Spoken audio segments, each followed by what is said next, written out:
अस्सलामुअलैकुम वरहमतुल्लाहि वबरकातुहू।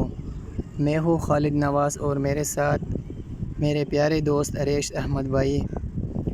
और आज हम जा रहे हैं रेस कोर्स पर, एक ख़ूबसूरत पुरसुकून और सरसब्ज़ जगह जहाँ कुदरत का हुस्न दिल को छू लेता है। और हम मदरसे से निकले, नियत की मेट्रो से जाएंगे, लेकिन मेट्रो में कुछ ज़्यादा ही रश था, इसलिए हमने रिक्शे लिया। फ़ाइनली दोस्तों हम कुर्तबा चौक पहुंच गए हैं। बस 2-3 मिनट के अंदर हम रेस कोर्स पर पहुंच जाएंगे।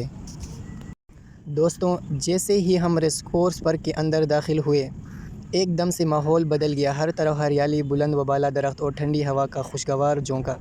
यूँ ही महसूस हुआ जैसे शहर की सारी थकन या खामोश फ़िज़ा अपने अंदर समो लेती है। यहाँ का सुकून या सब्ज़ा और नेचर की खूबसूरती वाकई दिल को छू लेने वाली थी।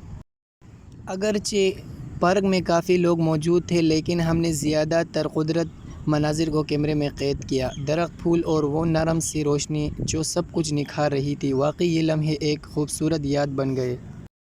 जैसे ही अरेश भाई ने बाबा जी को देखा, उनके चेहरे में ऐसे चमक आ गई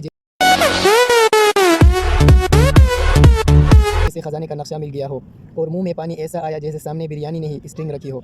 बस फिर क्या मोहब्बत हो गई स्ट्रिंग से, न कि बाबा जी से। कश्तियाँ देखकर लग रहा था जैसे पानी पे रिक्शे चल रहे हो। कौन है ये लोग? कहाँ से आते हैं?